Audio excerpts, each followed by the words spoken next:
everyone, thanks for joining me once again for another video. So we are in the middle of a full brake upgrade for my 240SX. If this is the first time you're joining me, my name is Chris. I have a 240SX, a S14. It is RB25 swapped, built engine, makes 535 horsepower. There it is. Follow me on Instagram. So we're in the middle of doing a brake upgrade. This little series I'm filming is going over multiple days, so I don't even know what day I'm on of this build, but you definitely saw one video already. Painting the calipers, I don't know if that's going to be before this one or not, but be sure to subscribe. I know a lot of people have that little like fancy thing where it has the clicker hitting the subscribe button. Do that. Don't forget to do that. I guess hit the bell icon too, because I try to post once a week, usually on Saturday mornings, but sometimes I just post a random video during the week. So if you want to be like up on all the videos or notified when I post one randomly, that will help you. So we're in the middle of the front brakes. You saw that video. Calipers are, they're kind of painted already. I just got to really install them, but that's going to be a separate. That's going to be in the separate video. I am putting together a little playlist of just this brake upgrade because it's going to be like a little series, probably about 4, maybe 5 parts if I need it. This video in particular is going to be focused on the rear brakes, and the rear brakes. Car's already jacked up. The rear brakes is going to be It's going to be the Z32 upgrade. Full disclaimer here, I already did the passenger side the other day just to get an idea of how much of a pain in the ass this was going to be, and passenger side was not that bad. So let's get cracking on the driver's side. It's just a few steps. You don't need that many tools for it, and I guess let's get cracking on this. Alright, so first very simple step here, take your wheel off.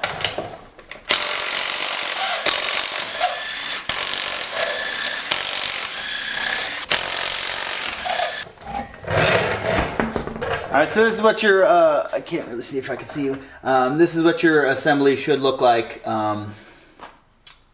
This is a couple aftermarket parts on it, but most people have like some of the stuff, I guess. One of the things I figured out when I did it before, you mainly want to try to pop the axle out first. So, because at the moment, you should be able to still use your e-brake.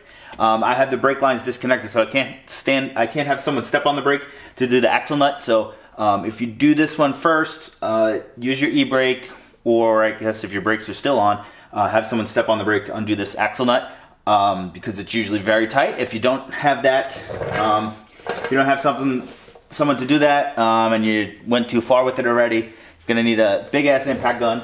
So start by taking the cotter pin out and then get into that. Then we're going to start unbolting everything. So your upper control arms, your camber arm and toe arms and all this stuff. I don't even think it's a camber arm. Upper control arm, toe arm, forget what the other one is called. Those are all going to be unbolted. The mostly 19 millimeters. The coilover on a stock one that isn't messed up, you're going to use a 17 millimeter, but mine I snapped and I had to drill out, so I have a big ass bolt there, so I'm going to have to use adjustables, and then we'll start taking the caliper off.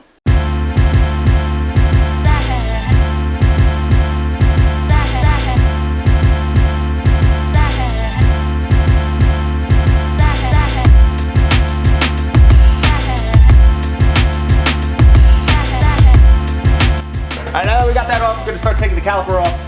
14 millimeter to take this whole main section off.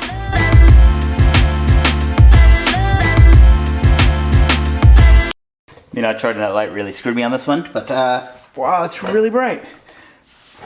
I'll hold it like this for you. These are your arms. Remember we spoke about these. These are 19 millimeters. You don't need an impact gun, but I'm going to use an impact gun. You have an impact gun and a wrench just to hold the other side. 19 mils. Pop those out and then lift them up out of the way. If you want to zip time, zip time. If they stay where they are, leave them where they are.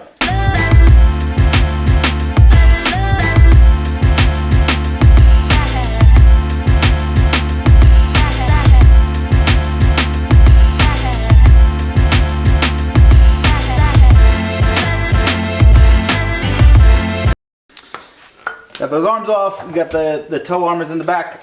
Should be the same thing. 19s. Now you got two 17s to take off this caliper brackets. Where did this wrench go?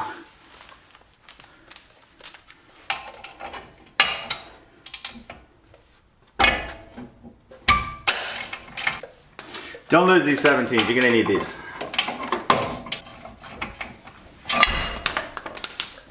It fell right on my foot.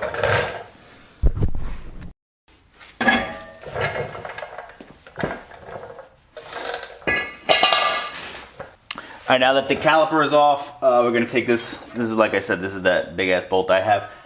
Normally I just have a 17mm bolt going in from this side, but mine snapped, so got this big bolt for now. Gonna undo it. Gonna need some adjustables for this. Then this whole assembly should be able to drop down. If anything, we're gonna have to take off the lower control arm, which is also just some 19mm. So let me get the wrench and take that off. Then we'll come back, because we're gonna have to pop this. Oh, it's out already. Sometimes I like, if you need to hit this with a hammer, leave the nut on and protect the threads. So when you smash it, you don't like mushroom out the end of the axle, because then you're gonna have a bad time.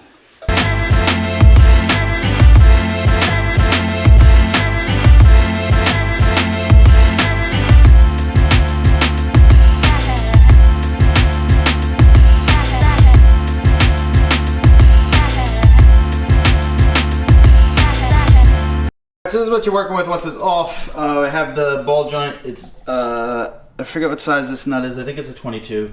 We have another cotter pin. Take that out. Take the nut off. If it doesn't separate very easily, put the nut back on. Hit it with the hammer, and then you should separate. Then all we need is just this section.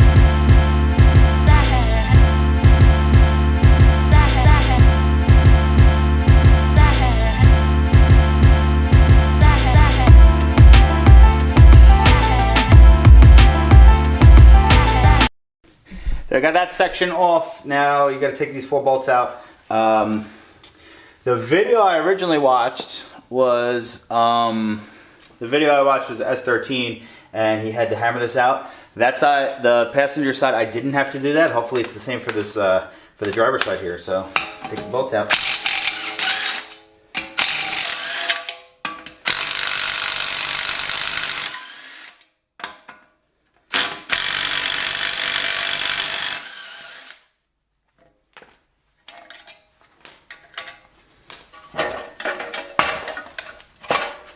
There you go. Alright, so this part of the disassembly is done. Now if you wanted to, you could start reassembling. What I'm going to do, I'm going to try to hit that knuckle with the wire wheel a little bit, then quick coat of black spray paint. I'm going to start putting it on before it even dries, because I don't really care like that. It's just preventing a little extra rust, I guess. I was thinking of just not even doing it, but let me do it. I did the other side. I'm going to do it. So now the drum brake assembly, because if you didn't know, the Z32 brake upgrade whole thing is it uses a drum brake for the e-brake. The guy I bought it from was nice enough to leave it assembled, if you can see. So it's not too hard. There's plenty of videos online on how to assemble a drum brake. So if you don't know how to do that, go check it out. Here's how it looks. Pause this and then copy it, I guess. Now you got to take your knuckle. This is gonna have to go on like this. That's your knuckle. That's the back of the car. This is gonna go on like this. You're gonna have to tighten it down, and then we're gonna put this on. It's a lot easier, obviously, if this is already assembled. Your drum brake setup. From what I remember seeing, that I believe it was the twin turbo version of this has a thicker thicker stud than the hole in your knuckle. So I believe the NA has the thinner one, but you could still make this work. You just got to get it in a little bit, and then you could use an impact gun to get it in. You're gonna need some washers behind the whole setup here, or else you're gonna drag on the dust shield.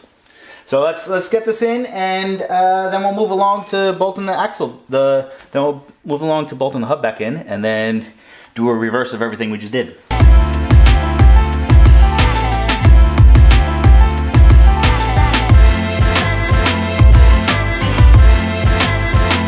Alright, so I got it in enough where I could catch some threads on this, so we're gonna put if you don't have like some sort of press type deal, and if you're gonna press it, you want this whole thing disassembled, so you could just use that one piece so you don't snap anything. But I got it in enough where I could grab the threads with the nut a little bit, put that on. This is a 27 millimeter. Then we're just gonna start going for it. Before you get the final bit, you have some holes that need to line up so you can get the hub through. So just make sure the dust shield, you got some holes that you need to make sure line up for your hub, which are these right here, 2 and 2. Make sure those line up before you tighten it down too much, because then you're gonna have to, otherwise you're gonna have to loosen it and try to tap it back out, just because the dust shield's gonna be too tight. Alright, we blasted that in with the impact gun. Now it's time to get the, now it's time to throw the hub back in. This is just very simple, 19 mils. Throw this in, and then we're gonna reverse it.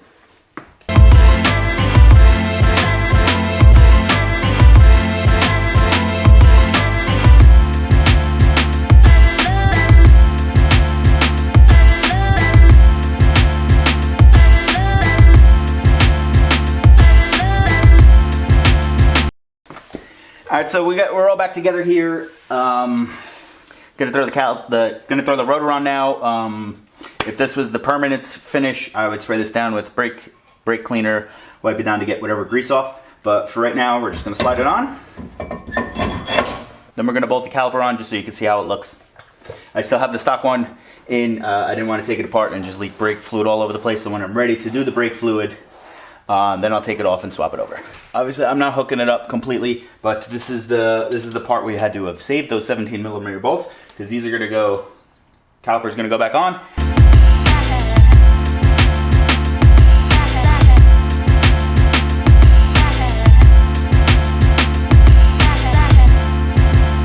Let me just throw a wheel on quick, and then you can get the whole view of it, I guess.